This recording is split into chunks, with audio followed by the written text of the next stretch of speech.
স্বামী বিবেকানন্দ তিনি খেতেও ভালোবাসতেন আবার খাওয়াতেও ভালোবাসতেন। জানেন তিনি তার মায়ের কাছে কি খেতে ভীষণ পছন্দ করতেন? আজকের এই ভিডিওতে সেই নিয়েই বলবো আপনাদের। ছোটবেলা থেকে নরেন্দ্রনাথ মাছ মাংস খেতে ভালোবাসতেন। শ্রীরামকৃষ্ণ জানতেন সেই কথা। সেই সঙ্গে কচুরির প্রতিও তার ভালোবাসা ছিল। কলকাতার বিভিন্ন দোকান থেকে তিনি কচুরি আনিয়ে খেতেন। বিদেশে থাকাকালীন বাড়ির বেসমেন্টে বসেই বানিয়ে ফেলতেন কচুরি। শিকাগো যাত্রার আগে তৎকালীন বোম্বাইতে স্বামীজি 14 টাকা খরচ করে এক হাঁড়ি পোলাও রান্না করেন শিষ্যদের খাওয়ানোর জন্য। কই মাছ তার ভীষণ প্রিয় একটি খাবার।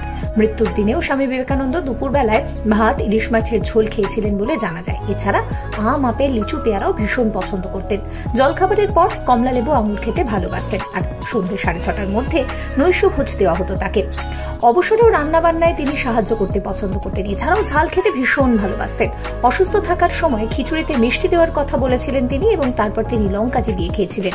এমনকি লন্ডনে থাকাকালীন তিনি লঙ্কা কিনে খেতেন। আবার আইসক্রিম ছিল তার ভীষণ প্রিয়। Follow for more.